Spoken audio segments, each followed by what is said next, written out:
சிறிய விளம்பர இடைவெளியின் பின்னர் ஆதவனின் தமிழை வணக்கம் நிகழ்ச்சியில் அதிதி பக்கத்தில் இணைந்திருக்கின்றோம். இன்றைய தினமும் உளவியல் சார்ந்த நிறைய விடயங்களை எங்களோடு பகிர்ந்து கொள்ள இருக்கிறாங்க. டிரான்ஸ்மைண்ட் கேர் சென்டரின் மூத்த விரிவுரையாளர் மற்றும் இலங்கை மனித உரிமைகள் இயக்கத்தின் director, Transmind Institute of Training and டெவலப்மெண்டின் டைரக்டர், உளவியல் ஆலோசகர் ஃபாத்திமா ஷம்லா ரிஸ்வி அவர்கள். வணக்கம். வணக்கம். உங்களை பற்றின ஒரு அறிமுகம் எங்க மக்களுக்காக கொடுக்க முடியுமா? என் பேர் ஃபாத்திமா ஷம்லா ரிஸ்வி. நான் ஒரு சைக்காலஜிக்கல் கவுன்சிலராக ப்ராக்டிஸ் பண்ணிட்டு இருக்கிறேன். இது என் 13வது வருடம் ஒரு சைக்காலஜிக்கல் கவுன்சிலராக நான் ப்ராக்டிஸ் பண்ணுறது. ஸோ நான் டிரான்ஸ்மைண்ட் கேர் சென்டரில் தான் ஃபுல் டைம் கவுன்சிலராக, அப்போ Transmind Institute of Training and டெவலப்மெண்ட்டில் சைக்காலஜிக்கல் லெக்சரராகவும் ஒர்க் பண்ணுறேன். அதே நேரம் நான் ஹியூமன் ரைட்ஸ் ஆக்டிவிஸ்ட் ஒன்றாகவும் சமுதாயத்துக்கு என்னால் முடிஞ்ச சேவையை செஞ்சுட்டு வரேன். உங்களை பொறுத்தவரையில் உங்களோட எக்ஸ்பீரியன்ஸில் நிறைய விஷயங்களை பார்த்துருப்பீங்க. அந்த விதத்தில் உங்களோட பாயிண்ட் ஆஃப் வியூவில் உளவியல் என்றால் என்ன? என் பாயிண்ட் ஆஃப் வியூவில் இந்த உலகத்தில் இப்போ எங்களுக்கு எல்லாத்தையும் வெளியே விளங்குது தானே. ஸோ வெளியே விளங்காத சில விஷயங்களும் நாங்கள் நம்புகிறோம் தானே. ஸோ சர்டன் திங்ஸ் எங்களுக்கு எல்லாமே கண்ணுக்கு விளங்காது. அதே போல தான் எங்களோட மனித உடம்புக்குள்ளேயும் எங்களோட மைண்ட் அண்ட் பிஹேவியர் நிற்குது. அது வெளியில் விளங்காது. ஆனால் அந்த மைண்ட் என்ன பண்ணுன்றது நாங்கள் பிஹேவியரில் காட்டுவோம். எங்களுக்கு கோவம் போச்சு, இப்போ உங்களுக்கு கோவம் போச்சுன்னா உங்களுக்கு தான் தெரியும் உங்களுக்கு கோவம் போனேன்னு, எனக்கு தெரியாது. ஆனால் நீங்கள் நடந்துக்கிற முறையில் நான் சொல்லிடுவேன், ஆஹா இவங்களுக்கு கோவம் போய்க்குது அப்படின்னு. ஸோ அதுதான் சைக்காலஜி. உங்களுக்குள்ளே இருக்கிற விஷயங்கள், உங்களுக்குள்ளே நடக்கிற அன்றான்ற நாளைக்குள்ளே நடக்கிற சின்ன சின்ன சந்தோஷங்கள், சின்ன சின்ன சோகங்கள், சின்ன சின்ன பிரச்சனைகள், இதெல்லாம் செயல்படுத்தி நாங்கள் பார்க்கும்போது அது எந்த அளவுக்கு ஒரு தாக்கம் ஒன்று எங்களுக்கு உண்டாக்குதுன்றது தான் என்னை பொறுத்த வரைக்கும் சைக்காலஜி. ஸோ நாங்கள் எல்லாமே எந்த அளவுக்கு எங்களோட உடல் ஆரோக்கியத்தை நாங்கள் யோசிப்போமோ அந்த அளவுக்கு 100க்கு 100 எங்களோட மன ஆரோக்கியத்தை பற்றியும் நாங்கள் யோசிக்கணும். ஆனால் இங்கே என்ன ஆகுதுன்னா, இந்த இந்த இது ஸ்ரீலங்கா டெவலப்பிங் கண்ட்ரி ஒன்றாயிக்கும் போது டெவலப்மெண்ட்ன்றது மெட்டீரியலிஸ்டிக் ஆகிக்குது தானே. பெரிய வீடு, கார், அதுதான் சந்தோஷம். ஆனால் சின்ன வீட்டுள்ளுக்கு சின்ன தொழில் செய்கிறவர் சந்தோஷமாக இல்லை, அப்படி தானே நாங்கள் ஜட்ஜ் பண்ண பழகிக்கிறோம். ஆனால் அது இல்லை ஒரு வாழ்க்கை. உங்களுக்கு சந்தோஷத்துக்குரிய தர விஷயங்கள் வேறு எதாகிக்கலாம். It can be ice cream. சின்ன ஒரு பிள்ளைவனுக்கு ஐஸ்கிரீம் கொடுத்தா எவ்வளோ சந்தோஷப்படுது. என்ன ஒரு 20 ரூபா 30 ரூபா போமா, அந்த பிள்ளைக்கிட்ட போய் நாங்கள் அவுடி BMW இதை பற்றி பேசினா அவருக்கு ஒன்றும் புரியாது. ஸோ அவங்களோட மனநிலைக்கு ஏற்ற மாதிரி அவங்களுக்கு சந்தோஷத்தை தர விஷயங்களை செஞ்சுட்டு வர்றது மூலியமாக அவங்களுக்கு ஆரோக்கியமான ஒரு மென்டல் ஹெல்த் ஒன்று சைக்காலஜிக்கலி நாங்கள் சொல்லுவோம். We call it mental health. உங்கள் உடல் ரீதியாக நீங்கள் எந்த அளவுக்கு ஆரோக்கியமாகிக்கிறீங்களோ அந்த அளவுக்கு உங்கள் மன ரீதியாகவும் நீங்கள் ஆரோக்கியமாக வச்சுக்கொள்ளணும். ஸோ அது எங்களோட அன்றாட வாழ்க்கைக்கு ரொம்ப முக்கியம். அது சைக்காலஜி எப்படின்னா, வெளியில் இப்போ எங்களுக்கு கண் வருத்துன்னா வெளியில் விளங்கிடும், வயிறு வலினா விளங்கிடும், பைபாஸ் சர்ஜரி பண்ணுறதுனா விளங்கிடும். மன அழுத்தம் வெளியே விளங்குமா? இல்லை. ஆனால் மன அழுத்தம் என்ன பண்ணும்? It takes you to depression. அந்த டிப்ரெஷன்ஸ் போகும்போது என்ன ஆகும்? You get chronic panic attacks. So panic அட்டாக்னால் உங்களுக்கு ஹார்ட் அட்டாக்கு சிமிலராக ஒரு அட்டாக் கொண்டு வரும். ஸோ பார்த்தா heart will be very normal. ஆனால் என்னத்தை ஹார்ட் ரேட் அந்த பல்ஸ் ரேட் கூடிக்கும். ஆனால் அது உடலுக்கும் அவ்வளோ பாதிப்பு உண்டாக்குது உங்களோட மனநிலை. அதை எங்களோட மனுஷர் புரிஞ்சுக்கொள்கிறாங்க இல்லை. So they have to understand that நீங்கள் உங்களோட உடல் ஆரோக்கியத்துக்கு எவ்வளோ முக்கியத்துவம் கொடுக்குறீங்களோ அதே முக்கியத்துவம் உங்களோட மன ஆரோக்கியத்துக்கும் கொடுக்கணுன்றது. ஸோ அதுதான் என் பாயிண்ட் ஆஃப் வியூவில் சைக்காலஜி. உடல் ஆரோக்கியத்துக்கு முக்கியத்துவம் கொடுக்கணும், மனம் ஆரோக்கியத்துக்கு முக்கியத்துவம் கொடுக்கணும்னு சொல்றீங்க. எந்த மாதிரியான முறையில் நம்ம மனத்தை ஒரு நிலையோட வச்சிருக்குது? அதோடு மட்டும் இல்லாமல் இந்த விஷயமெல்லாம் செஞ்சால் எங்களோட மனம் வந்து ரொம்பவே சந்தோஷமாக இருக்கும் அப்படின்னு உங்களுக்கு வந்து தெரிஞ்சிருக்கும் இல்லையா?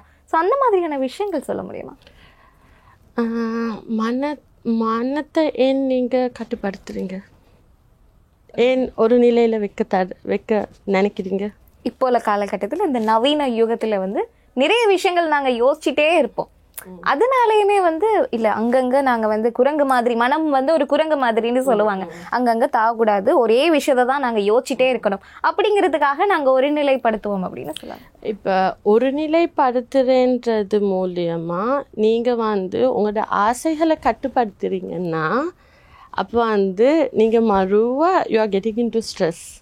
உங்களுக்கு ஒரு விஷயம் ரொம்ப பிடிச்சிக்குது, அந்த குரங்குக்கான எல்லா இடமும் தாவுற மாதிரி நான் தாவக்கூடாதுன்றதுக்காக நீங்கள் ஒரு இடத்துல போய் பிடிச்சிக்கொள்றீன்றது மூலியமாக நீங்கள் உங்களுக்கு ரொம்ப பிடிச்ச ஒரு விஷயத்தை கைவிடுறீங்கன்ற அர்த்தம். ஸோ அந்த விடுறது உங்களுக்கு ஸ்ட்ரெஸ்ஸாக உங்களுக்கு ஒரு லக்கேஜ் உண்டா உங்களோட மென்டல் ஹெல்த்தில் சேரும். இப்போ நீங்கள் ஒரு 10 விஷயம் பார்ப்பீங்களா, ஒரு விஷயம் செய்வீங்க, 9 விஷயம் உங்களுக்கு ரொம்ப பிடிச்சிக்குது, ஆனால் இந்த ஒரு விஷயத்தில் ரொம்ப கான்சென்ட்ரேட் பண்ணணுன்றதுக்காக அந்த 9 விஷயத்தையும் விட்றீங்க. ஆனால் அந்த 9 விஷயமும் உங்களுக்கு 9 லக்கேஜாக உங்களோட மைண்டில் ஒரு லேயராக இருக்குது. அப்படி இருக்கிற இடத்துல அந்த நீங்கள் பிடிச்சிட்டே இருக்கிறேன்ற சொல்கிற விஷயம் இருக்குது, அது உங்களை சக்ஸஸ் நோக்கி கொண்டு போக இல்லாட்டி அப்போ நீங்கள் அதுக்காக நீங்கள் பண்ண சாக்ரிஃபைசஸ், நீங்கள் விட்டு கொடுத்ததுகள் விட்டதுகள், அது எல்லாத்தையும் நீங்கள் யோசித்து எடுத்து பார்க்கும்போது நீங்கள் எப்படி உங்களை கணக்கிடுவீங்க? ஐம் அ 0, எனக்கு ஒன்றும் சரி வரலை, இதுக்காக நான் அதை விட்டேன், அதுக்காக இதை விட்டேன், இதுக்காக அதை விட்டேன், கடைசியில் எனக்கு ஒன்றும் இல்லை. ஸோ அப்போ உங்களுக்கு அந்த ஸ்ட்ரெஸ் லக்கேஜ் அப்படியே டிப்ரெஷனாக மாறிடுது. நான் என்ன தெரியுமா சொல்லுவேன், ஏதாவது ஒன்று பிடிச்சிட்டா செஞ்சிடுங்க. அது ஒரு சின்ன சந்தோஷமாயிருக்கும், அது உங்களுக்கு ஒரு சின்ன ஆறுதலை கொடுக்கும். You feel like you achieve something. Whatever makes you happy, do it. Make sure that doesn't harm. உங்களுக்கு அடிக்கிறது தான் என்ன சந்தோஷம்னா நான் போய் உங்களை அடிக்கிறத பற்றி அப்படி நான் பேசல. சின்ன சின்ன விஷயங்கள். ஐ ஹாவ் சிவியர் வீசிங், ஆனால் எனக்கு ஐஸ்கிரீம்லாம் ரொம்ப பிடிக்கும். I take once in a way, I take ice cream and then I drink citrizine வெண்டலினை போட்டு தூங்கிடுவேன். ஸோ தட் என்ன என் ஆசையும் நிறைவேற்றிட்டு, ஆஃப்கோர்ஸ் அதுக்கப்புறம் பாடிக்கு சரியில்லைன்னு எனக்கு தெரியும், ஐ சஃபர் ஆல்சோ, பட் ஸ்டில் ஒரு திருப்தி, எதையோட செஞ்சுட்டேன், எனக்கு ஆசை செஞ்சுட்டேன். ஸோ நான் என்ன சொல்லுவேன்னா, ரொம்ப உங்களோட ஆசையானதுலாம் ரொம்ப தள்ளி போடாதீங்க. சின்ன சின்ன விஷயங்கள் உங்களுக்கு சந்தோஷத்தை தரதா பி வெரி கிரேட்ஃபுல். ஏன்னா சின்ன விஷயங்கள் தர சந்தோஷன்றது தான் நீங்கள் உண்மைக்கும் வாழ்றேன்றது அர்த்தம். ஏன்னா சில பேருக்கு பெரிய விஷயம், பெரிய வாங்கினா ஃபஸ்ட் காரே BMW தான்ப்பா, செகண்ட் ஹேண்ட் காரெல்லாம் வாங்குறது இல்லைப்பா. சில நேரம் வாழ்நாள் முழுக்க அவருக்கு அந்த ட்ரீம் அச்சீவே பண்ண முடியாமக்கலாம். இதுவே அவர் கார் ஒன்று வாங்கினா போதுண்டு ஒரு சின்ன டார்கெட் ஒன்று வச்சு ஒரு சின்ன ஆசை ஒன்று பட்டிருந்தாண்டா he could have at least gone near. அது கிட்ட போய் ஆவது அவருக்கு ஒரு திருப்தி ஒன்று கண்டிக்கலாம். ஸோ அந்த மன திருப்தி எவ்வளோ உங்களுக்கு தருதோ நான் சொல்லுவேன் அதெல்லாம் செஞ்சுருங்க. யாருக்காகவும் கட்டுப்படுத்தி விஷயங்களை இழந்து இதாக்கி போகிறோம். நீங்கள் யோசிப்பீங்க, இப்போ கரண்ட் பேரண்டிங்கில் ரொம்ப சந்தோஷப்படுற விஷயம் உண்டு. அதுதான் என்னென்னா தியாகங்கள் குறைஞ்சிட்டு கரண்ட் பேரண்டிங்கில். அவங்களுக்கு பிடிச்ச உடுப்பு கொடுக்குறாங்க, பிடிச்ச பயணங்கள் போகிறாங்க, ஒர்க் பண்ணுறாங்க, கரியர் ஓரியன்ட் ஆகிக்கிறாங்க. இப்போ முந்தின பேரண்ட்ஸ் வந்து கரியரே பார்க்கல, பிள்ளைய வளர்த்தா போதும்னு இருந்தாங்க. இப்போ மாடர்ன் மதர்ஸ் மேனேஜ் பண்ணுறாங்க, வீட்டையும் பார்த்துட்டு ஆஃபீஸையும் பார்த்துட்டு பிள்ளையும் வளர்த்துட்டு somehow they are doing some level things. So நல்லா ஆயிக்குது, பார்க்க அழகாக ஆயிக்குது, அவங்க மன ரீதியாக ஆரோக்கியமாக ஆயிக்கிறாங்க. இப்போ நீங்கள் இழக்கிற ஒவ்வொரு விஷயமும் உங்களுக்கு தாக்கம் ஒன்று உண்டாக்கி கொண்டே இருக்கும். அந்த தாக்கம் உண்டாக்காத மட்டும் உங்களுக்கு எதெல்லாம் இலக்கியலுமோ பிரச்சனை இல்லை, அது உங்களுக்கு மன ரீதியாக பாதிக்கப்பட போகிறது இல்லை. ஆனால் அதெல்லாம் பாதிப்பு வருதுன்னா நான் சொல்லுவேன் செஞ்சுருங்க. இதெல்லாம் பிடிச்சிக்கோ. சின்ன சின்ன விஷயங்கள், ஒரு மூவி ஒன்று பார்க்க போகிறது சந்தோஷத்தை தருதா போங்க, do it. So have your limitations. So have you world, உங்களுக்குன்ற உங்களோட உலகம் ஒன்றிக்குமே, அதுக்குள்ளே உங்களுக்கு என்னென்ன பண்ணணுமோ எதெல்லாம் சந்தோஷத்தை தருதோ அதெல்லாம் பண்ணிடுங்க. ரொம்ப அழகாக வந்து பதில் சொல்லியிருந்தாங்க. அதோடய வந்து ஒரு சம்மந்தப்பட்ட ஒரு கேள்வி தான். இப்போ வந்து மனம் ஆரோக்கியத்துக்கு இந்த மாதிரியான விஷயங்கள் பண்ணால் ஓகே, உங்களுக்கு பிடிச்ச விஷயத்த பண்ணுங்க, அதுக்கப்புறம் நடக்கிற விஷயத்த நீங்கள் தான் வந்து நீங்கள் வந்து கடைபிடிச்சு ஆகணும் அப்படின்னு சொல்லியிருந்தீங்க. அதுக்கு முன்னாடி இப்போ ஸ்ட்ரெஸ் அப்படிங்கிறது வந்து இப்போ உள்ள காலகட்டத்தில் சின்ன பசங்க கூட எனக்கு ஸ்ட்ரெஸ்ஸாக இருக்குது, எனக்கு வந்து கார்ட்டூன் பார்க்கணும், எனக்கு ஸ்ட்ரெஸ்ஸாக இருக்குது, நான் வந்து ஃபோன் யூஸ் பண்ணணும், அம்மா எனக்கு ஸ்ட்ரெஸ்ஸாக இருக்குது, என் பக்கத்திலே வராதிங்க, பேசாதீங்க அப்படிங்கிற ஒரு வேர்ட் கூட யூஸ் பண்ணுறாங்க. ஸோ அதோட மட்டும் இல்லாமல் இந்த ஸ்ட்ரெஸ் வந்து பெருசாகி சூசைட் தாட்ஸ் அந்த ஒரு விஷயம் வந்து உருவாகுது. இன்னொரு விஷயம் என்னன்னா, சின்ன விஷயத்துக்கெல்லாம் வந்து டக் டக் டக்னு ரியாக்ட் பண்றாங்க. கேட்டா சொல்றாங்க எனக்கு ஸ்ட்ரெஸ்ஸா இருக்கு, ப்ளீஸ் என்னோட கூட பேசாதீங்க அப்படிங்கிறாங்க. இந்த ஸ்ட்ரெஸ்ங்கிற விஷயத்த நீங்க எப்படி பாக்குறீங்க? என்னை பொறுத்த வரைக்கும் உங்களுக்கு என்னது ஸ்ட்ரெஸ், வாட் இஸ் ஸ்ட்ரெஸ்ஃபுல், உங்களுக்கு எது ஸ்ட்ரெஸ் ஆகும்னா எதெல்லாம் நீங்கள் பிடிக்காமல் பண்ணுறீங்களோ அதெல்லாம் உங்களுக்கு ஸ்ட்ரெஸ்ஸாக தான் ஆகும். எதெல்லாம் நீங்கள் பிடிச்சி ரசித்து சந்தோஷமாக பண்ணுறீங்களோ அது ஒன்றும் உங்களுக்கு ஸ்ட்ரெஸ் ஆக போகிறது இல்லை. சில விமனுக்கு வீட்டு வேலை ஸ்ட்ரெஸ், அவங்க பிடிச்சி பண்ணுறதில்லை. ஆஃப்கோர்ஸ் யாருக்கு தான் வேலை பண்ண பிடிக்கும், ஊடு கூட்டி இதாக கழுவுறது யாருமே பிடிச்சி பண்ண போகிறது இல்லை. So it's a stress for them. சில பேருக்கு குக்கிங் ஸ்ட்ரெஸ், ஆஃப்கோர்ஸ் அதை இந்த சூட்டில் கேஸ் கிட்ட நின்று வெங்காயம் வெட்டி இது பண்ணுறது ரொம்ப stressful of course, because no one enjoys that. Maybe hotel chef கூட அதை என்ஜாய் பண்ணி பண்ணுறேன். ஃபர்ஸ்ட் ஒரு ஜாப்புக்கு சேர்ந்து ஒரு 6 மாதம் என்ஜாய் பண்ணி சமைச்சு போடுவார். அதுக்கப்புறம் அவருக்கும் இதுதான் டெய்லி ரூட்டீனாண்டு தோண்டும் போது தென் he will also have that stress. So குழந்தைகளும் அப்படித்தான். அவங்களுக்கு படிப்புன்றது எங்களுக்கு தேவையான நேரம் நாங்கள் அவங்கள படிக்க வைக்க போனோம்னா ஆஃப்கோர்ஸ் அது ஸ்ட்ரெஸ். ஆனால் அதுக்காக அவங்களும் முன் வந்து நான் படிக்கிறேன்னு சொல்ல போகிறதும் இல்லை. So we have to give for some level of push, நாங்களும் அதை பண்ணித்தான் ஆகணும். ஆனால் இந்த ஸ்ட்ரெஸ்ன்ற வார்த்தை இப்போ ரொம்ப நிறைய யூஸ் பண்ணிப்படுது இந்த ஸ்பெஷலி இந்த கார்ப்பரேட் செக்டரில். அப்போ அதெல்லாம் ஒரு மேனேஜர்ஸுக்கு ஒரு அட்வைஸ் ஒருத்தர் ஸ்ட்ரெஸ்ஃபுல் ஆகிக்குதுன்னு சொல்கிறாங்கன்னா அவங்களுக்கு அந்த ஜாப்ல ஏதோ ஒரு விஷயம் பிடிக்கல, ஏதோ ஒரு பாலிட்டிக்ஸ் நடக்குது, சம்திங் இஸ் ஹேப்பனிங் அரவுண்ட் தேர். அப்போ நீங்கள் அந்த ஒர்க் பிளேஸில் நடக்கிற ஆக்டிவிட்டீஸை அப்சர்வ் பண்ணணும்னு தான் நான் சொல்லுவேன். ஸோ எதை நீங்கள் எல்லாம் ஏன்னா மோஸ்ட் ஆஃப் அஸ் லைக் பிடிச்சி படித்தோம், ஃபீல்ட் சூஸ் பண்ணினோம், எனக்கு சைக்காலஜி தான் வேணும்னு சூஸ் பண்ணி இதாக்கி எடுத்து ஒரு நாளைக்கு 4 மேரேஜ் கவுன்சிலிங் பண்ணுறேன்னா யோசிச்சு பாருங்கள், ஒரு 4 பேர்ட சேட் ஸ்டோரியை கேட்டால் அப்போ என்ன மனநிலை எப்படி இருக்குன்னு.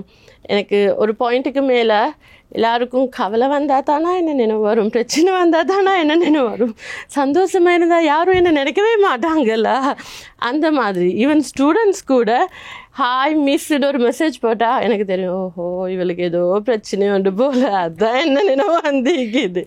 ஸோ பட் நாங்கள் பிடிச்சி பண்ணுறதுனால ஓகே இது எனக்கு இதுதான் என் தொழில், இதை செஞ்சு நான் மனுஷரோட வாழ்க்கையிலே கொண்டு வர மாற்றம் அவங்கள சந்தோஷப்படுத்துதோ இல்லையோ என்ன நிறைய சந்தோஷப்படுத்துது. ஒவ்வொரு மேரேஜ் கவுன்சிலிங் முடிஞ்சு அந்த file they decided to live together அப்படின்ட்டு லாஸ்ட் நோட் எழுதி என் சிக்னேச்சர் போடும்போது so that's the happiest moment. எனக்கு சொல்லும்போதும் புல்லாக இருக்குது. ஏன்னா தட்ஸ் என் கோல் வந்து 2 பேர் டிவோர்ஸ் பண்ண போகிறோம், எங்களுக்கு சரி வரலன்னு வார 2 பேரை பிரித்து வைக்கிறது நான் பண்ண தேவையில்லை, அதை கோர்ட்ஸ்லேயே பண்ணிடுவாங்க. அவங்க கவுன்சிலிங் என்ன தேர்ந்தெடுக்கிறதே இல்லை, இன்னமும் ஏதோ ஒரு மேஜிக் நடக்கும், ஏதோ ஒரு புரிதல் வரும், ஏதோ ஒரு விஷயம் ஒத்து போய் நாங்கள் 2 பேரும் காம்ப்ரமைஸ் ஆகி சேர்ந்து வாழுவோமா என்ற நம்பிக்கையில் வர பயணம் தான் எனக்கிட்ட வர பயணம். ஸோ அதை நான் பிரித்து வைக்கக்கூடாது. என்னால் 99% நான் கூட சில பேருக்கு அட்வைஸ் பண்ணிக்கிறேன், இல்லை உங்களுக்கு சரி வராது, டிவோர்ஸுக்கு போங்க, லீகல் டிவோர்ஸ் எடுங்கன்னு. பட் அப்போ ரொம்ப வலிக்கும், அதை சொல்லி முடிஞ்ச பிறகு ரொம்ப ஹர்ட்ஃபுல்லாக இருக்கும். பட் ஆனால் சில பிரச்சனைகளுக்கு தீர்வு அந்த மாதிரி தான். ஏன்னா நாங்கள் எவ்வளோ வெளியிலேருந்து முயற்சித்தாலும் உள்ளுக்கு வாழ போகிறது அந்த 4 செவத்துக்குள்ளே நடக்கிறது அவங்களுக்கு தான் தெரியும். ஸோ அதை எங்களுக்கு நிறைய அவங்களோட பிஹேவியரல், அவங்க யோசிக்கிற முறையை மாற்றுவோம், நடந்து கொள்கிற முறைகளை மாற்றுவோம், சின்ன சின்ன விஷயங்கள் ஒருத்தருக்கு செய்கிற விஷயங்களை மாற்றுறதுக்குள்ளே அவங்களுக்குள்ள புதுசாக ஒரு லவ் ஒன்று மலருண்டு எதிர்பார்க்குறோம். So stress as you as again. ஸோ ஸ்ட்ரெஸ்ன்றது எதெல்லாம் நீங்கள் பிடிச்சி பண்ணுறீங்களோ அதுக்கெல்லாம் நீங்கள் ஸ்ட்ரெஸ் ஆக மாட்டீங்க. ஒருத்தர் புதுசாக ஒரு விஷயத்துக்கு ஸ்ட்ரெஸ் ஆகுறாருன்னா அவருக்கு அது பிடிக்கலன்னு அர்த்தம். அது எதுவாக கூட ஆயிக்கலாம், வீட்டு வேலையாக ஆயிக்கலாம், ஆஃபீஸ் வேலையாக ஆயிக்கலாம், படிப்பாக ஆயிக்கலாம், எனிதிங் குட் பி. ஸோ நீங்கள் தான் உங்களுக்கு ஸ்ட்ரெஸ் எது ரொம்ப ஸ்ட்ரெஸ் தருது. ஏன் திடீர்னு இப்போ பிஸ்னஸ் மேனேஜ்மெண்ட் தேர்ந்தெடுத்து படிக்கிறாங்க, சடன்லி சொல்கிறாங்க ரொம்ப ஸ்ட்ரெஸ்ஃபுல் ஆகிக்குது, அக்கௌண்ட்ஸ் அண்ட் ஃபைனான்ஸ் ரொம்ப கஷ்டமாகிக்குது. ஆஃப்கோர்ஸ் எல்லா படிப்புக்கும் ஒரு லெவலான ஹார்ட் ஒர்க் நீங்கள் போட்டு தான் ஆகணும். ஆனால் திடீர்னு நீங்கள் அதில் ஸ்ட்ரெஸ் ஆகுறீங்கன்னா உங்களுக்கு அந்த படிப்பு மேலே இருந்த இன்ட்ரெஸ்ட் போயிட்டு அந்த இடத்துல அது மேலே இப்போ ஒரு பேஷனேட்டாக இருந்திருப்பீங்க தானே. ஒரு லாயர் உண்டாகணும், ஒரு டாக்டர் உண்டாகணும், பிளாக் கோட்டை போட்டுக்கொண்டு கோர்ட்ஸுக்கு போகணும், ஓத்து கொடுக்கணும், நிறைய கனவுகள் இருந்திருக்கும் தானே. திடீர்னு உங்களுக்கு அந்த கனவுகள் நடுவில் உங்களுக்கு ஒரு கஷ்டம் விளங்குதுன்னா நீங்கள் அந்த கனவை விட்டு கொஞ்சம் விலகி போகிறீங்க, டிஸ்ட்ராக்ட் ஆகிட்டீங்க, ஏதோ தள்ளி போகிறீங்கன்னு அர்த்தம். ஸோ நீங்கள் அந்த நேரத்தில் நீங்கள் சொன்ன மாதிரி மறுவா ஏன் டிஸ்ட்ராக்ட் ஆகுறேன், என்ன பிரச்சனை, இது நான் தேர்ந்தெடுத்தது, எனக்கு இதை கிவ் அப் பண்ண இயலாது, எனக்கு ஒரு பேஷன் இருக்குது, எனக்கு ஒரு ட்ரீம் இருக்குது நீங்கள் நினச்சி நீங்கள் மறுவா அதுக்குள்ளே உங்களோட 200% டெடிக்கேஷனை போட்டு நீங்கள் செஞ்சீங்கன்னா அது மறுவா நீங்கள் ஸ்ட்ரெஸ் ஆக மாட்டீங்க. இவ்வளோ பேசுனதுனால ஒரு பர்சனல் கொஸ்டின், இது முதல்ல கேட்டிருக்கணும், இப்போ கேட்கணும்னு தோணுது. நீங்கள் இந்த தொழில்துறையை தேர்ந்தெடுத்ததுக்கான முக்கிய காரணம் என்ன? இந்த விஷயம் தான் நான் படிக்கணும், இந்த விஷயம் தான் நான் செய்ய போகிறேன் அப்படின்னு பிளானிங்லேயே இருந்தீங்களா? இல்லாட்டினா எனக்கு ரொம்பவுமே பிடிச்சி இந்த தொழில்துறையை தேர்ந்தெடுத்தீங்க? இல்லை, நான் அப்படி சொல்ல மாட்டேன். ஏன்னா நான் என் கேரியரை ஸ்டார்ட் பண்ணினது ஒரு இன்டர்நேஷ்னல் ஸ்கூல் டீச்சராக. ஸோ எனக்கு சைக்காலஜினா என்னன்னு கூட தெரியாது. அந்த நேரத்தில் நான் ஒரு முஸ்லீம்னால எனக்கு எங்களோட அப்பா ஒர்க் பண்ணுறதுக்கு தந்த ஒரே ஒரு ஆப்ஷன் டீச்சிங் மட்டும்தான். அவர் சொன்னார், டீச்சர்னா ஓகே, மற்ற எந்த ஜாப்பும் செய்யக்கூடாது, செய்யறதுக்கு எனக்கு வேஸ் ஓப்பன் ஆகிக்கல. அந்த நேரத்தில் எனக்கு 19 வயசில். அப்போ எனக்கு நான் ஒரு ரொம்ப டிப்ளமேட்டிக் ஃபைட்டர். நான் அப்படி தான் நான் என்னை கூப்பிட்டுக்கொள்வேன். அந்த இடத்துக்கு தேவையான மாதிரி நான் மாறி survival of fittest, Charles Darwin சொல்கிற மாதிரி இருந்துருவேன். ஸோ இதுக்கு தான் எனக்கு டீச்சிங் பிடிக்கவே பிடிக்காது. எனக்கு சின்ன பிள்ளையில மல்லு கட்டுறது ரொம்பவே பிடிக்காது. எனக்கு செட்டே ஆகாத வேலை ஒன்று தான் அது. பட் அதுக்கு மட்டும்தான் எனக்கு ஒரே ஒரு பெர்மிஷன் ஈக்குதுன்ற காரணத்துக்காக நான் அந்த ஸ்கூலில் போய் ஜாயின் பண்ணினேன். நான் அந்த ஸ்கூலில் ஜாயின் பண்ணி ஒரு 6 monthsக்குள்ளேயே I was performing very well in school. ஸ்கூலில் அப்போ ஒரு கவர்மெண்ட் சர்க்குலர் வந்தது, ஸ்கூல் கவுன்சிலர், எல்லா ஸ்கூலுக்கும் ஒரு ஸ்கூல் கவுன்சிலர் தேவைன்னு. அப்போது அந்த ஸ்கூலில் இருந்த ஃபைனான்ஷியல் பேக்ரவுண்டோட அவங்க சின்ன ஒரு இன்டர்நேஷ்னல் ஸ்கூல்னால வெளியிலேருந்து சைக்காலஜி படித்த ஒருத்தரை கொண்டு வந்தால் அது ரொம்ப காஸ்ட்லி, ஹை சேலரி பே பண்ணணுன்ற காரணத்தினால அவங்க சொன்னாங்க, ஸ்கூலில் ஒர்க் பண்ணுற டீச்சர் ஒன்று நாங்கள் சைக்காலஜி படிக்க வச்சு ஒரு கான்ட்ராக்ட் ஒன்று சைன் பண்ணி நாங்கள் அவங்களுக்கு ஸ்கூல் கவுன்சிலர் அப்பாயின்மெண்ட்டை கொடுப்போம். ஸோ அப்படித்தான் நான் ஸ்கூல் டீச்சர்ஸ்க்கெல்லாம் ஒரு எக்ஸாம் வச்சாங்க. அது சும்மா ஜென்ரல் நாலேஜ் கொஷின்ஸ் கேட்டிருந்தாங்க. அந்த எக்ஸாமில் நான் தான் ஹையர் ஸ்கோர். அப்போ எங்களுக்கு டாக்டர் ரூமா அப்படின்ற ஒரு லெக்சரர் ஒரு செமினார் ஒன்று பண்ணாங்க. அவங்க எனக்கிட்ட என்ன கண்ணாங்கன்னு தெரியாது. அவங்களும் ஷீ ஃபிட்ஸ் டு ஸ்டடி சைக்காலஜின்னு என்னை ரெக்கமெண்ட் பண்ணாங்க. ஸோ எனக்கு ஸ்கூலால் என்ன ஃப்ரீயாக படிக்க வச்சாங்க. ஸோ அதை நான் வந்து வீட்டில் சொல்லும்போது ஓகே சரி கல்யாணம் முடிக்க காட்டிலும் பண்ணுங்க அப்படின்னு விட்டுட்டாங்க. ஸோ அந்த இதில் வந்து I had a very good rapport with doctor Uma அப்டின் who was my lecturer. So அவங்களோட ரொம்ப க்ளோஸ் ஆகிக்கும்போது தென் அவங்க வந்து மாத்தளை காசிக்கோட்டா வந்து அவங்களுக்கு அப்பாயின்மெண்ட் கிடச்சிது. ஸோ அவங்களோட சேர்ந்து ப்ராக்டிஸ் பண்ணி அவங்களோட பயணத்தில் வந்து அதுக்கு போகிறோம். நான் மெரிப்பானி கிளம்பு வந்து மறுவா இங்கே doctor Ramesh Jayasingh institute of mental health அவருக்கு கீழே கொஞ்சம் நாள் ப்ராக்டிஸ் பண்ணிவிட்டு தென் ஐ ஜாயின் ட்ரான்ஸ்மைண்ட். அண்ட் எனக்கு முந்தில இருந்தே நான் வந்து ஐம் குட் லிசனர். நான் நல்லா கேட்டுட்டு இருப்பேன், ஜட்ஜ் பண்ணாமல் கேட்டுட்டு இருப்பேன். எனக்கு வந்து எப்பயுமே எந்த பார்வையில் எனக்கு ஒரு வேர்ஷன் நிற்குதுன்னா எனக்கு உங்களோட பார்வையில் உங்களையும் எனக்கு புரியும். அந்த புரிதல் எனக்கு சைக்காலஜியில் எனக்கு ரொம்ப உதவியாக இருந்துச்சு. ஸோ அதுக்கப்புறம் இந்த ஒவ்வொரு சின்ன சின்ன விஷயங்கள் இங்கே வந்து ஒர்க் பண்ணும்போது நிறைய சைக்காலஜிஸ்ட் எனக்கு தெரிஞ்சு after marriage most of the women stop practising. ஏன்னா இட்ஸ் நாட் ஈஸி. ஒரு நாளைக்கு 4 to 5 டிப்ரெஷன் ஸ்டோரிஸ், அப்புறம் சூசைட் பண்ணிக்கொள்வது, அதை சொல்கிற மெத்தட், இல்லாட்டி ஒரு ட்ரக் அடிக்டன் அந்த மாதிரி ஒரு ஆளோட ஒர்க் பண்ணுறது, இதெல்லாம் ரொம்ப கஷ்டம்.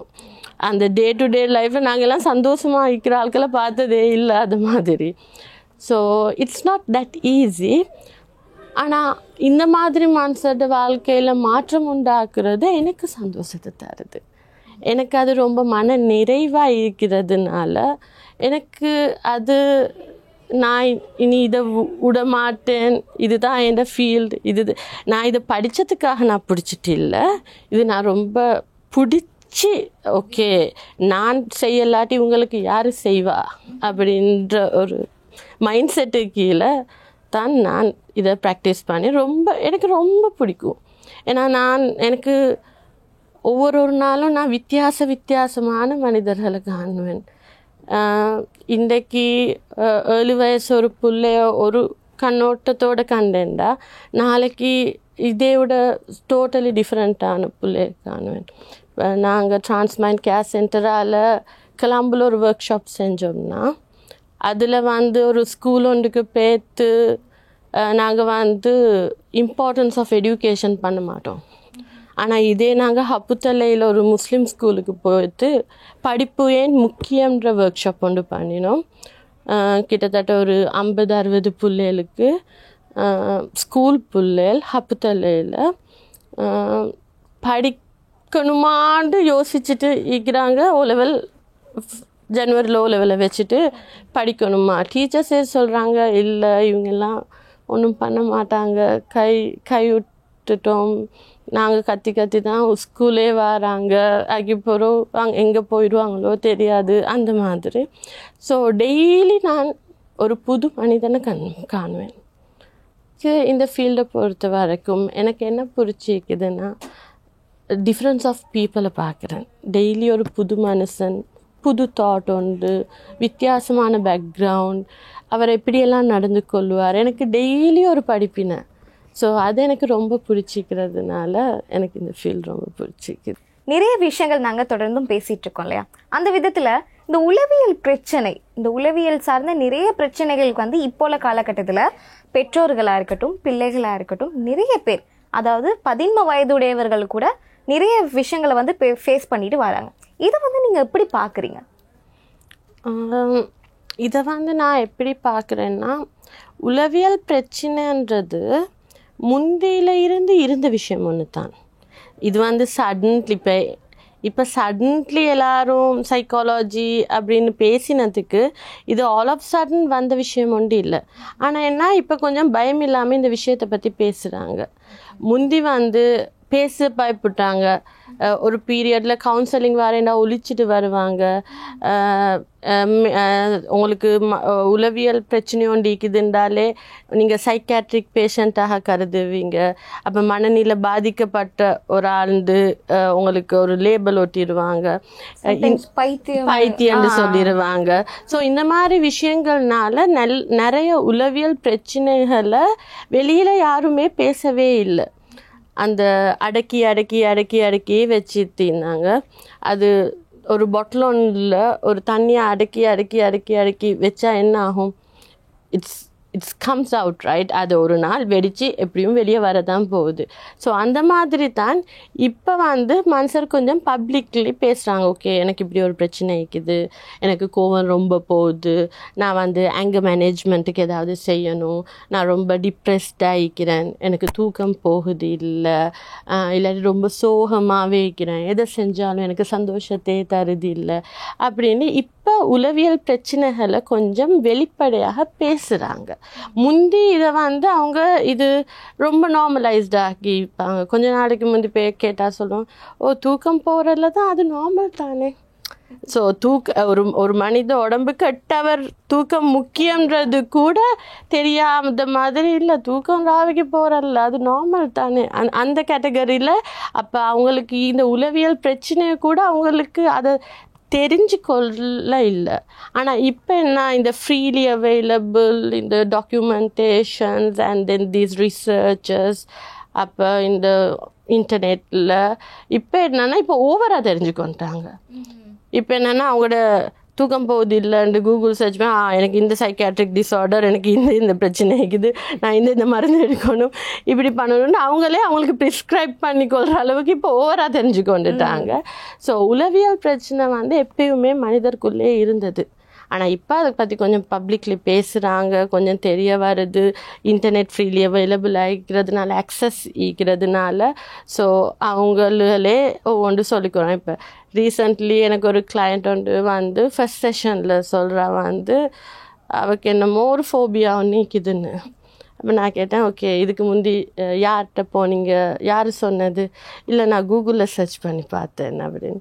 அப்போ நான் கேட்டேன், ட்ரீட்மெண்ட் பிளானிங் கூகுள்லேயே சர்ச் பண்ணி பார்த்து இருந்திக்கலாமே, ஏன் எனக்கிட்ட டைம் வேஸ்ட் பண்ணுறீங்க அப்படின்னு.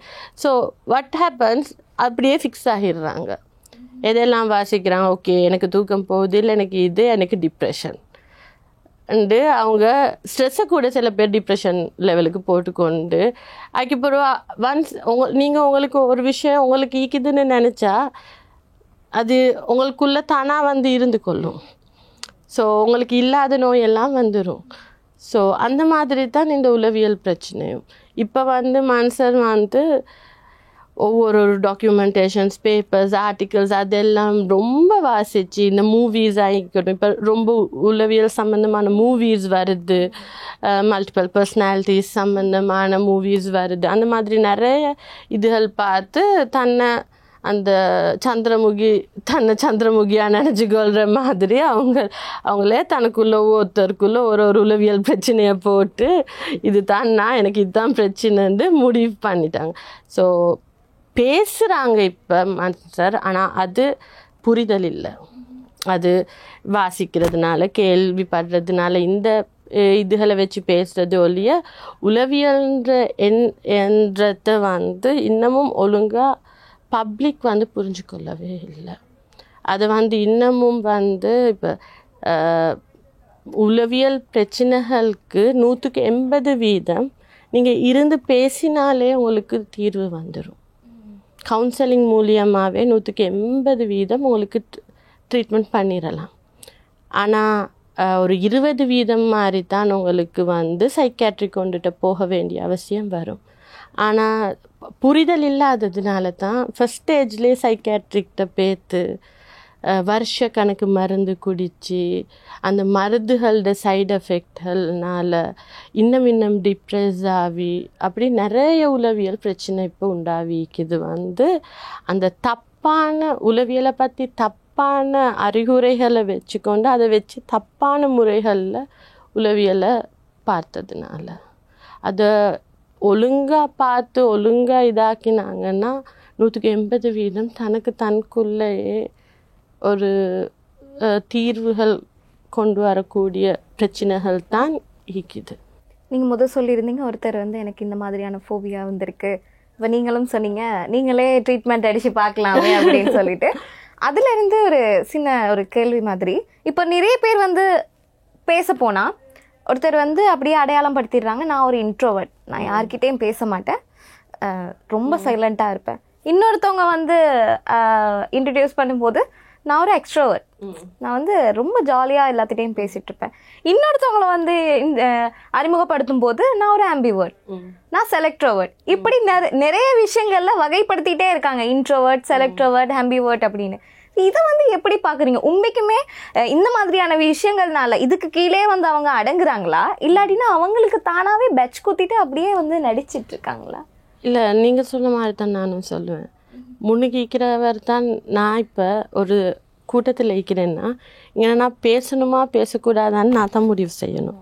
ஆனால் என்னை சுற்றி இருக்கிறவங்களை பார்த்து தான் நான் அந்த முடிவு எடுப்பேன், இங்கே நான் எவ்வளோ பேசணும், என்ன பேசணும், எதை பற்றி பேசணும்னு.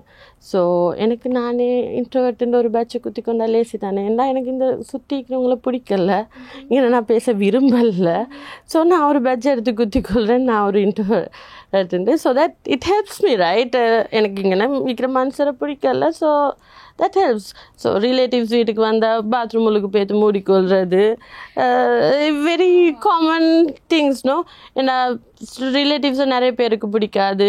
எனக்கு கண்டோடனே கேட்பாங்க, என்ன செய்றீங்க, எப்போ கல்யாணம், எப்போ புள்ள பெற போகிறீங்கன்னு தேவையில்லாத கேள்வியெல்லாம் கேட்பாங்க. ஸோ அந்த கேள்விகளுக்கு பயந்தே பாத்ரூம்களே இப்பாங்க ஒரு 2-3 hour. So even I have that type of history. Like எனக்கு ஒரு 11 வயசுலேருந்து பிம்பிள்ஸ் வந்துட்டு. ஸோ எப்போ என்ன எங்கே கண்டாலும் முதல்ல அந்த பிம்பிளை பற்றி தான் கதைப்பாங்க. ஸோ ஒரு பாயிண்ட்டுக்கு மேலே எனக்கு அது ரொம்ப டிப்ரெசிவ் ஆகிட்டு. லைக் எனக்கு மனுஷரை கண்டாலே பிம்பிளை பற்றி பேசி பேசி பேசி எனக்கு அவங்களோட பேச விருப்பம் இல்லை. இவங்களுக்கு வேறு எதையுமே டாபிக் இல்லாத மாதிரி, என்ன படிக்கிறீங்க நீங்கள் அது ஒன்றும் கேட்க மாட்டாங்க. ஓ, என்ன இவ்வளோ பிம்பிள் வந்துட்டு அந்த மாதிரி. அப்போ எனக்கு தோணும், நான் எப்போ பிம்பிள் இல்லாமல் இருந்தேன், இப்போ புதுசாக வந்த மாதிரி கேட்குறாங்க. அப்படியே எனக்கு போய் போய் போய் ஒரு 24-25 வயசு வர காட்டிலும் இதே பிரச்சனை. அதுக்கப்புறம் என்ன ரிலேட்டிவ் ஒரு ஆள் கேட்கும்போது நான் கேட்டேன், உங்களுக்கு எப்போயாவது நீங்கள் என்ன பிம்பிள் இல்லாமல் கண்டிக்கிறீங்களா? இல்லையே, அப்போ ஏன் புதுசாக கேட்குறீங்க அப்படின்னு. ஸோ அதுக்கப்புறம் அவங்க அந்த கேள்வியை கேட்குறத விட்டுட்டாங்க. அண்ட் அவங்க ஹெல்ப் மீ அலாட். அவங்க அந்த மெசேஜை ஃபுல் ஃபேமிலிக்கும் பாஸ் பண்ணி யாரும் என்கிட்ட பிம்பிளை பற்றி கேட்கல. ஸோ அந்த மாதிரி தான் ஒரு சுற்றி இருக்கிறவங்க கிளாஸ்மேட்ஸ்குள்ளே பாருங்கள், இன்ட்ரோவர்ட்டுன்னே சொல்ல மாட்டாங்க யாருமே. இல்லை, ஐ எம் வெல் சோஷலைஸ்டுன்னு சொல்லுவாங்க. ஏன்னா அவங்களுக்கு அந்த சுற்றிக்கிற கூட்டம் பிடிச்சிக்குது, அவங்களோட பேச பிடிச்சிக்குது, பழக பிடிச்சிக்குது. இதனால் அவங்க வந்து அவங்கள வந்து அப்படி இதாக்கி கொள்ளாங்க. ஸோ அவங்கள சுற்றிக்கிற ஆட்கள் அவங்களுக்கு பிடிக்கல, இவங்களோட பேச தேவையில்லை, இவங்களோட பேச எனக்கு விருப்பம் இல்லை, அந்த வகையில் தனக்கு தானே ஒரு பச்சை குத்தி கொள்றாங்க. எனிதிங். இப்போ உள்ள காலகட்டத்தில் ரீசெண்டாக அதுதான், அதாவது இன்ஸ்டாகிராம் ஃபேஸ்புக்ல எல்லாம் பயோலே போட்டுருவாங்க ஐ எம் இன்ட்ரோவர்ட் அப்படின்னு. அப்போ இன்ட்ரோவர்ட்னா என்னத்துக்கு சோஷியல் மீடியா? வீட்டுக்காக சும்மா வைக்கலாம் தானே. இன்ட்ரோவர்ட்னா why you need social media? If you need social media you are suppose to mingle with people. அதுக்கு தானே சோஷியல் மீடியா. நீங்கள் இன்ட்ரோவர்ட்னா உங்களுக்கு சோஷியல் மீடியாவே தேவையில்லை. ஃபர்ஸ்ட் கவுண்டர் டிலீட் பண்ணிட்டு ரூமுக்காக இருக்கலாமே.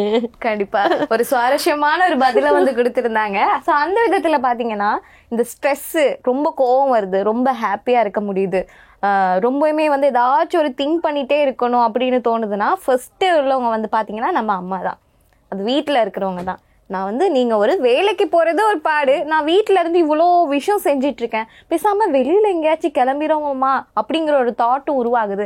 அப்படின்னு நம்ம அம்மாமார்களை வந்து நம்மள்கிட்ட பர்சனல் விஷயங்களை ஷேர் பண்ணும்போது, நாம் ஒரு பெண் பிள்ளையாக இருந்துட்டு வெளியில் ஒர்க் பண்ணிட்டு வரும்போது நமக்கே ஒரு மாதிரி இருக்கும், அடடே அம்மா வந்து இதெல்லாம் விரும்புகிறாங்களோ அப்படின்னு சொல்லிட்டு. இப்போ உள்ள ஒரு ஜென்ரேஷனில், இப்போ உள்ள ஒரு காலகட்டத்திலையும் அம்மா மாருங்க தான் கூட வந்து ஸ்ட்ரெஸ் ஆகுற மாதிரியே ஒரு ஃபீல் இருக்குது. இதை எப்படி பார்க்குறீங்க? இதை எப்படி பார்க்குறேன்னா, வீட்டில் அப்பா பேசுனா கேட்டுட்டு இருப்போம், எத்தனை பேர் வீட்டில் அம்மா பேசுறது கேட்டுட்டு இருப்பாங்க? அவங்களுக்கும் சொல்கிறதுக்கு 1000 விஷயம் இருக்கும், நிறைய கவலைகள் இருக்கும், சந்தோஷமான விஷயங்கள் இருக்கும், இல்லாட்டி அவங்களோட லைஃப்பில் அவங்க கேம் அக்ராஸ் பண்ணின சுவாரஸ்யமான இன்சிடென்ட்ஸ் இருக்கும், இல்லாட்டி அவங்களோட சேமிப்பு அது இது பற்றி எங்களுக்கு ஏதாவது படித்து கொடுக்கணுன்ற முறையில், இல்லை ஒரு சமையல் குறிப்பாயிக்கும், இந்த மாதிரி சின்ன விஷயங்கள் எங்களுக்கு சொல்லிக் கொடுக்குறன்ற முறையில் பேசணுன்னு நினைப்பாங்க, இந்த ரெசிபியை சொல்லிக் கொடுக்கணுன்னு நினைப்பாங்க. எத்தனை பேர் நாங்கள் கேட்டுட்டு இருக்கிறோம்? ஸோ நாங்கள் அம்மா அம்மாவோட பேச்சை தான் முதல்ல வீட்டில் கேட்க மறக்கிறது. அப்பா அம்மாவோட பேச்சு எப்படியும் financially he plays a big role. அப்பாவோட பேச்சு கேட்டு தான் ஆகணும், இல்லாட்டி வெளியே போய் தான் இங்கே வரும். ஸோ அந்த அடிப்படையில் அம்மாவுக்கு பேச்சு துணைக்க ஆள் இல்லை. அம்மா வீடொன்றில் ஸ்ட்ரெஸ் ஆகுறாங்கன்னா அந்த அம்மா கேட்குற இமோஷன்ஸ் ஃபீலிங்ஸை ஷேர் பண்ணுறதுக்கு ஒரு ஒருத்தர் இல்லை. அங்கே யாரும் அவங்கள கேட்குறாங்க இல்லை, அவங்க பேசுகிறத லிசன் பண்ணுறாங்க இல்லை, கேட்டுட்டு இல்லைறாங்க இல்லைன்ட்டு அர்த்தம். ஸோ அம்மா ஸ்ட்ரெஸ்ஸுன்னா அம்மாவுக்கு டாக்டர் தேவையில்லை. ஒரு 10 நிமிஷம் அவங்களோட இருந்து ஒரு டீயை போட்டு சொல்லுங்கள் அம்மா நான் கேட்டுட்டு இருக்கிறேன்டாலே போதும். ஒரு புலம்புவாங்க ஒரு 2 ஹவருக்கு, அதுக்கப்புறம் அவங்களும் ஓகே ஆகிடுவாங்க. மேபி நாங்கள் ஸ்ட்ரெஸ் ஆகும் வரோம், பட் ஸ்டில். ஸோ அம்மாமாருக்கு ஸ்ட்ரெஸ் ஆகிறதுக்கு முக்கிய காரணம் ஏன்னா அம்மா அப்பா சம்பாரிச்சுக்கணும் அந்த கொடுக்குற காசுக்குள்ள ஃபுல் ஃபேமிலியை ரன் பண்ணுறதுக்கு she plays a big role. She is the one who fight. என்ற சமைக்கணும், சிக்கனும் டெய்லி கொடுக்கணும், நான்வெஜ்ஜும் கொடுக்கணும். அது இல்லாமல் அதுக்கிடையில் நாங்கள் கேட்குற சின்ன சின்ன அப்ளிகேஷன்ஸ் இருக்குது, ட்ரிப் போகிறதுக்கு அதுக்கு போகிறதுக்கு அதுக்கெல்லாமும் ஃபைனான்ஸ் ஒதுக்கி தரணும். ஸோ ஆக்சுவலி அம்மா தான் வீட்டு ஃபைனான்ஸ் மினிஸ்டர். அப்பா இதுதான் முடிஞ்சது இவ்வளோ தான் பிடிச்சிக்கொண்டு கொடுத்துட்டு அவர் மறுவா வெளியில் போய் அவருக்கு ஏதோ கோவம் ஸ்ட்ரெஸ் எல்லாம் 4 ஸ்டாஃபை கூப்பிட்டு திட்டினாரா, போகிற வழியில் ரோட்டில் ஷட்டரை கீழே போட்டு 2 பேருக்கு சிக்னலில் ஏசினாரா, அவரோட கோவம் தணிஞ்சிடும். ஆனால் அந்த வீட்டில் இருக்கிற அம்மாவோட பிரச்சனைகள் என்னன்றது யாருமே கேட்குறது இல்லை. ஸோ அதனால அந்த அம்மாவுக்கு ரொம்ப stress. At least if someone is there to listen to her, உதவி செய்ய தேவையில்லை, கேட்டுட்டு கேட்க முடியும்டாலே அவட பாதி 50% தான் இறங்கும். அம்மாமார் பேசுகிறதில்ல, அம்மாமாருக்கு சொல்யூஷன் தேவையில்லை, அம்மாமாருக்கு லிசனர்ஸ் தான் தேவை. யார் சரி கேட்டுட்டு கேளுன்னா பக்கத்து வீட்டு ஆட்கள் மாட்டினா இப்படி விடாமல் 1 ஹவர் 2 ஹவர் பேசிட்டு இருக்கிறாங்க. ஏன்னா வீட்டில் இருக்கிற ஆட்கள் அவங்களோட பேசாததுனால நாங்களே யோசிப்போம் தானே, என்னத்தை அடுத்த விட ஆண்டியோடு இவ்வளோ நேரம் பேசிட்டு இருக்கிறாங்க எங்களோட அம்மா அப்படின்னு. அட்லீஸ்ட் அந்த லேடி லிசன் பண்ணுறா, எங்களோட அம்மா பேசிட்டு இருக்கிறா. So if you are a listener, if you find a listener at home, women won't be stress. பெண்கள் ஸ்ட்ரெஸ் ஆகவே மாட்டாங்க. ஸோ இது நான் ஆம்பளைகளுக்கும் சொல்கிறேன், உங்களோட விமெனுக்கு நீங்கள் லிசன் பண்ணலாட்டி இப்போ இருக்கிற சோஷியல் மீடியா காலத்தில் நிறைய பேர் வருவாங்க லிசன் பண்ணுறதுக்கு. ஸோ ஜாக்கிரதையாக விமெனுக்கு லிசன் பண்ணுங்க. ஸோ பார்த்தீங்க அப்படின்னு சொன்னால் ஒரு மெயினான ஒரு கேள்வி, அம்மா மாருங்க ஓகே அது பெண்களை ஒரு முக்கியமான ஒரு விஷயமா நாங்கள் பேசுகிறோம் அப்படின்னு சொன்னால் ஒர்க்லேயும் சரி இல்லாட்டினா வெளியில் போகிற இடங்களையும் சரி, இந்த பெண்களுக்கு நிறைய ஒரு ப்ரெஷர் கொடுக்கறதுக்குனே சில விஷயங்கள் வந்துட்டே இருக்கும். அட்லீஸ்ட் அவள் குண்டா இருக்கா அப்படின்னு சொன்னால் பாடி ஷேம் பண்ணுவாங்க. ஸோ அவள் ரொம்ப ரொம்ப டார்க்காக இருந்தா அப்படின்னு சொன்னால் நீ கருப்பாக இருந்தாலும் கலையாக இருக்க அப்படிங்கிற ஒரு விஷயத்த குத்திடுவாங்க. என்னன்னா ரொம்ப தின்னாக இருந்தால் என்ன வீட்டில் சாப்பாடு கொடுக்குறது இல்லையா அப்படின்னு கேட்பாங்க. அது ரொம்பவுமே ஃபேட்டாக இருந்தாலும் எந்த கடையில் அரிசி வாங்குற அப்படின்னு கேட்பாங்க. இந்த மாதிரியான விஷயங்கள் நடந்துகிட்டே இருக்கும். சம்டைம் அழகாக ரிச்சாக அழகாக ட்ரெஸ் பண்ணிட்டு போனால் ஓஹோ ரொம்ப தான் அது போல அப்படிம்பாங்க. இப்படி விஷயங்கள்லாம் ஒரு கேர்ளுக்கு நடந்துட்டே இருக்கு. அதாவது காலையில ஒர்க் போடுறதுக்கு முன்னாடியும் அதுக்கப்புறம் அப்படி ஒர்க் விட்டு வீடுக்கு வர்றதுக்குள்ள சுத்தி இருக்கிறவங்க கிண்டல் பண்ணுவாங்க இப்படின்னு சொல்லிட்டு நிறைய விஷயங்கள் இருக்கு. ஸோ பெண்களுக்கு இவ்வளோ விஷயங்கள் நடக்குது. ஸோ இதை பத்தின உங்களோட கருத்து என்ன? என்ன மாதிரியான விஷயங்கள் நாங்கள் முன்னோக்கி நகர்ந்து கொண்டே போகணும்னு நீங்க நினைக்கிறீங்க? நான் என்ன பாயிண்ட், இப்போ பாடி ஷேமிங் ஆஃப்கோர்ஸ் டெய்லி எனக்கு ஆஃபீஸில் எனக்கே நடக்குது. ஸோ என்ன பிரச்சனைனா இட்ஸ் ஹவ் யூ டேக், அதை நீங்கள் எப்படி எடுத்துக்கொள்கிறீங்கன்னு. இப்போ நாங்கள் சொல்லுவோம் தானே, உங்களோட மூக்கு நுனி வர காட்டிலும் தான் எனக்கு ஜோக் பண்ண முடியும், உங்களோட மூக்கை தொட முடியாது எனக்கு ஜோக்குக்கு. If I am joking on you. So அது வந்து உங்கள் மூக்கு நுனிமே கிட்ட வர காட்டிலும் தான் என் லிமிட், அதை நான் தாண்டக்கூடாதுன்ற அந்த மாதிரி தான் இந்த பாடி ஷேமிங். நீங்கள் என்ன பண்ணினாலும் கருத்து சொல்கிறதுக்கு தான் ஒரு சமுதாயம், அதுக்கு தானே 4 பேர் 4 விதமாக பேசுவாங்கன்னு சொல்லிக்குது. ஸோ உங்களுக்கு எப்படி பிடிச்சிக்குதோ அப்படிங்க. உங்களுக்கு உங்களோட பாடி வெயிட் கூட, குண்டாயிட்டேன், ஹெல்த் இஷ்யூஸ் இருக்குது, நான் மெலியணும்னு தோணுதா, டூ இட்.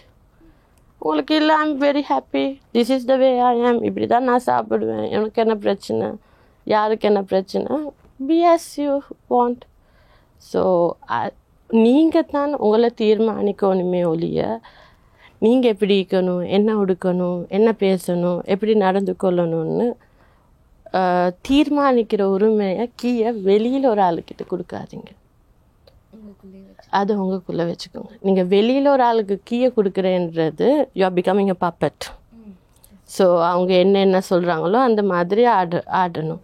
ஸோ அதனால உங்களுக்கு எப்படி வீணா பிடிச்சிக்குது, உங்களுக்கு மெலிஞ்சிக்க பிடிச்சிக்குதா, there are lot of girls who like to be very slim and thin, starve their செல்ஸ்மா, தண்ணி மட்டுமே குடிச்சுக்கொண்டு அவங்களுக்கு அது பிடிச்சிக்குது. சில பெண்களுக்கு நல்லா சாப்பிட பிடிச்சிக்குது, குண்டா இருந்தாலும் பரவாயில்ல, XXL XL XL XLன்னு சைஸஸ் தானே இருக்குது. ஸோ அது பிடிச்சிக்குது. ஸோ உங்களுக்கு எப்படி பிடிச்சிக்குதோ எடுத்துக்கோங்க. உங்களோட வாழ்க்கையை நீங்கள் எப்படி வாழணும், நீங்கள் எப்படி இருக்கணும், நீங்கள் எப்படி நடக்கணும், நீங்கள் எப்படி வாழணுன்ற முடிவுகளை அடுத்தவங்களுக்கு எடுக்கக்கூடாதீங்க. So if you can't tell them back, you be yourself. So ignorance is the best thing for certain things. அதில் இது ஒன்று, இந்த 4 பேர் 4 விதமாக பேசுகிறது. ஸோ உங்களுக்கு எதெல்லாம் எடுத்துக்கொள்ளணும், சில பாயிண்ட்கள் இருக்கும். லைக் நீங்கள் சடன்லி குண்டாகிறீங்க, குண்டாகிட்டா சம் ஹெல்த் இஷ்யூவான்னு கேட்பாங்க. சில நேரம் சடன்லி மெலிஞ்சா என்ன டயபெட்டிஸான்னு கேட்பாங்க. ஸோ அந்த மாதிரி ஒரு வேக்கிங் காலாக கூட இருக்கலாம். இன்னொருத்தர் சொல்கிற கருத்து அந்த மாதிரி ஒரு வேக்கிங் காலாக கூட இருக்கலாம் சில நேரம். ஏன்னா எங்களுக்கு எங்களோட உடம்பை நாங்கள் டெய்லி பார்க்குறதுனால எங்களுக்கு அதில் வித்தியாசம் ஒன்று விளங்க போகிறது இல்லை. வீட்டு உள்ளுக்கே இந்த அம்மா அப்பா பார்க்குறதுனால அவங்களுக்கும் திடீர்னு ஒரு வித்தியாசம் விளங்க போகிறது இல்லை.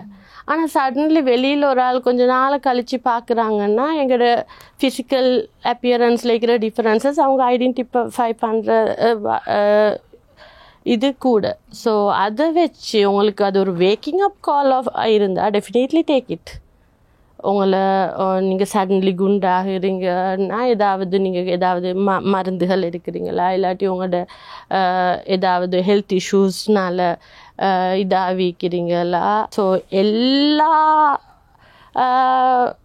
பாயிண்ட்டுமே வந்து பாடி ஷேமிங்க்கு போட முடியாது. ஸோ வேக்கப் கால் ஆகிக்கிறது, வேக்கப் கால் ஆகிடுங்க. தேவையில்லாத நக்கல், I like the way I ஆம்னா இக்னோர் பண்ணுங்கள். ஸோ டிலீட் பட்டன் உங்களோட கையில் தான் இருக்குது. எதை எடுக்கணும், எதை அக்செப்ட் பண்ணணும், எதை டிலீட் பண்ணணும்னு நீங்கள் தான் முடிவெடுக்கணும். ஸோ அதன்படி உங்களுக்கு எது சரின்னு படுதோ, எண்ட் ஆஃப் தி டே எங்களோட வாழ்க்கை நல்லதோ கெட்டதோ சந்தோஷமோ எங்களுக்கு தவிர வேறு யாரும் அதை அனுபவிக்க போகிறதில்லை. பெற்றோர்கள் வந்து இந்த பிள்ளைகளை வந்து கணக்கெடுக்க மாட்டேங்கிறாங்க. பிள்ளைகள் வந்து அம்மா இது என்ன அப்படின்னு வந்து கேட்டாலுமே சம்டைம்ஸ் வந்து நான் ஃபோன் யூஸ் பண்ணிட்டு இருக்கேன் அங்கிட்டு போ அப்படின்றாங்க. இல்லாட்டினா வந்து மறுபடியும் கரைச்ச கொடுக்காது அப்படிம்பாங்க. இல்லாட்டினா வந்து ட்ராமா பார்த்துட்டு இருப்பாங்க. இப்போ பிள்ளைக்கு வந்து சாப்பாடு வந்து ஊட்டி விடணும்னா கூட கார்ட்டூன்ஸை போட்டு விட்டுட்டு அவங்க வேறு ஃபோனில் வந்து சோஷியல் மீடியா வந்து யூஸ் பண்ணிட்டு இருப்பாங்க. ஸோ இப்படி வந்து சிச்சுவேஷன் வந்து இப்போ நடந்துகிட்டே இருக்குது. ஸோ இதை வந்து நீங்கள் எப்படி பார்க்குறீங்க? அதோடு மட்டும் இல்லாமல் பெற்றோராக இருந்துட்டு பிள்ளைகளுக்கு வந்து என்ன மாதிரியான விஷயங்கள், உளவியல் சார்ந்த விஷயங்களை நாங்கள் வந்து சப்போர்ட் பண்ணணும், என்ன மாதிரி விஷயங்கள் சொல்லணும்? இப்போ நாங்கள் ஒரு 10 இயர்ஸ்க்கு முந்தி நாங்கள் பேசும்போது அப்படின்னா ஒரு 10-15 இயர்ஸ்க்குள்ளே தான் இந்த விமென் ஒர்க்கிங்ன்றது கூடினது. இல்லாட்டி முந்தி எங்களோட ஃபேமிலி சிச்சுவேஷன்னா அப்பா வேலை செய்வார், அம்மா எங்களை பார்த்து கொள்ளுவாங்க. ஸோ அதனால அம்மா had time to spend with us. அதுக்கு போகிற ஒரு காலம் ஃபைனான்ஷியல் க்ரைசிஸ் எல்லோட கடைசி ஒரு 15 வருஷமாக இல்லை விமெனும் தான் வெளியே போய் ஆகணும். ஸோ புள்ள வந்து டே கேர்லேயோ இல்லாட்டி சர்வெண்ட்டோட வீட்லேயோ இல்லாட்டி வந்து கிராண்ட் பேரண்ட்ஸ் கிட்டேயோ வளர்கிற ஒரு சூழல் உருவாக்கிக்குது. அது இது ஒரு கடைசி ஒரு 15 இயர்ஸ்க்குள்ளே. ஸோ கடைசி 15 இயர்ஸ்க்குள்ளே நாங்கள் இதை ஃபஸ்ட்டுக்கு நாங்கள் எப்படி சொன்னோம்னா spend some time with your கிட்ஸ்ன்னு சொன்னோம். நான் யூ ஆர் பிஸி, அம்மா வேலைக்கு போகிறீங்க, அப்பா வேலைக்கு போகிறீங்க, மண்டே டு ஃப்ரைடே ரொம்ப பிஸி ஆகிக்கிறீங்க, நைட் ஒரு ஹவர் 2 ஹவர் தான் வீட்டில் இருக்கிறீங்க, அதுக்கப்புறம் தூங்க போயிடுவீங்க, மறுபடியும் சாட்டர்டே சண்டே மந்த்லி ஷாப்பிங் அந்த எல்லாம் செய்யணும். ஸோ இந்த முறையில் நாங்கள் முந்தி ஒரு 15 years before what we told the parents spend time with your kids. உங்களோட பிள்ளைகளோட உங்களோட ஹஸ்பண்டோட டைம் ஸ்பெண்ட் பண்ணுங்கன்னு சொன்னோம். ஆனால் அந்த டைம் ஸ்பெண்டிங் எப்படி ஆகிட்டுன்னா இப்போ ஸ்க்ரீன் டைமிங் தான் ஃபேமிலி டைமிங் ஆகிட்டு. ஸோ புள்ளைய ஒரு கேஜெட்டை கொடுத்து புள்ளைய பார்க்க சொல்கிறது, அப்பா ஒரு கேஜெட்டை பார்ப்பார், அம்மா ஒரு கேஜெட்டை பார்ப்பா. So it has become the way of spending time. இப்போ ஒரு வீட்டுக்குள்ளே 3 பேரும் பக்கத்தில் இருப்பாங்க, ஆனால் பேசிக்கொள்ள மாட்டாங்க. ஸோ ஸ்க்ரீன் டைமிங் கூடிட்டு. So now what we tell the parents is spend some quality time with your family. Gadget எல்லாம் தூக்கி போடுங்க, புள்ளைகள்கிட்ட கேளுங்க ஸ்கூலில் என்ன நடந்தது, டே கேரில் என்ன நடக்குது, வீட்டில் என்ன நடக்குது, என்ன சாப்பிட்டீங்க, என்ன இதாகினீங்க, எங்கே போனீங்க, எங்கே வந்தீங்க.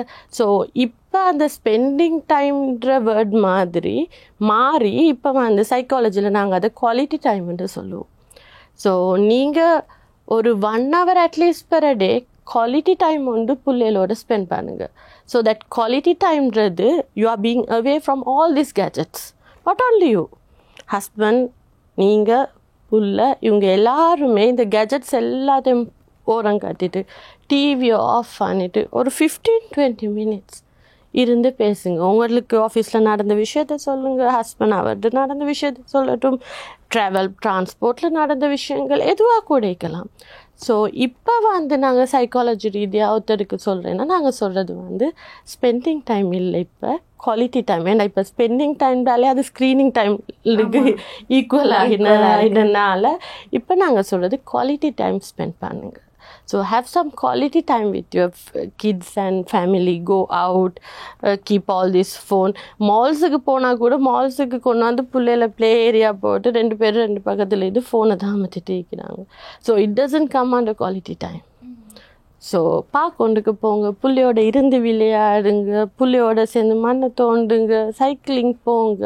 உங்களோட பாடி ஹெல்த்துக்கும் நல்லம், அவங்களோட பாடி ஹெல்த்துக்கும் நல்லம்.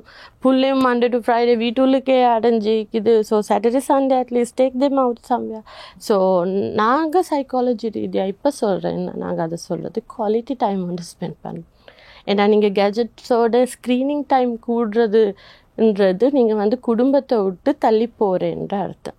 So have your quality time with your family so that you know what happens.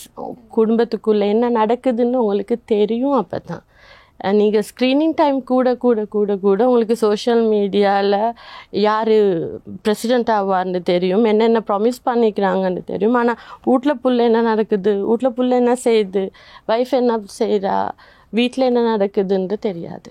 So spend some quality time with your ஃபேமிலின்னு நாங்கள் சொல்லுவோம். உளவியல் என்றால் என்ன, உளவியல் பிரச்சனைகள் என்றால் என்ன, பெற்றோர்கள் பிள்ளைகளுக்கு இந்த மாதிரியான விஷயங்களை படிப்பிச்சு கொடுங்க. அதோட மட்டும் இல்லாமல் பிள்ளைகள் இந்த மாதிரியான விஷயங்களுக்கு அடிக்கடி ஸ்ட்ரெஸ் ஆகாதீங்க. முக்கியமான விஷயம் பார்த்தீங்க அப்படின்னு சொன்னால், நீங்கள் முதல்லே சொல்லியிருந்தீங்க ஸ்க்ரீனிங் டைம் அதிகமாகிடுச்சு. ஸோ அதுக்கு பதிலாக நீங்கள் குவாலிட்டியான டைம்ஸ் அவங்களோட ஸ்பெண்ட் பண்ணுங்க அப்படின்னு நிறைய விடயங்கள் இன்றைய தினம் தமிழே வணக்கம் நிகழ்ச்சியில் அதிதி பக்கத்தில் நிறைய விடயங்கள் எங்களோட பகிர்ந்து கொண்டிருந்தாங்க. டிரான்ஸ்மைண்ட் கேர் சென்டர் மூத்த விரிவுரையாளர், அதோடு மட்டுமில்லாமல் Transmind Institute of Training and டெவலப்மெண்டின் டிரெக்டர், இலங்கை மனித உரிமைகள் இயக்கத்தின் டிரெக்டர், உளவியல் ஆலோசகர் ஃபாத்திமா ஷம்லா ரிஸ்வி அவர்களுக்கு இவ்வளோ நேரம் நான் கேட்ட கேள்வி அவ்வளோத்துக்குமே ரொம்பவுமே அழகாக பதில் சொல்லியிருந்தீங்க. தமிழே வணக்கம் குழு சார்பாக ஒரு மிகப்பெரிய நன்றிகள்.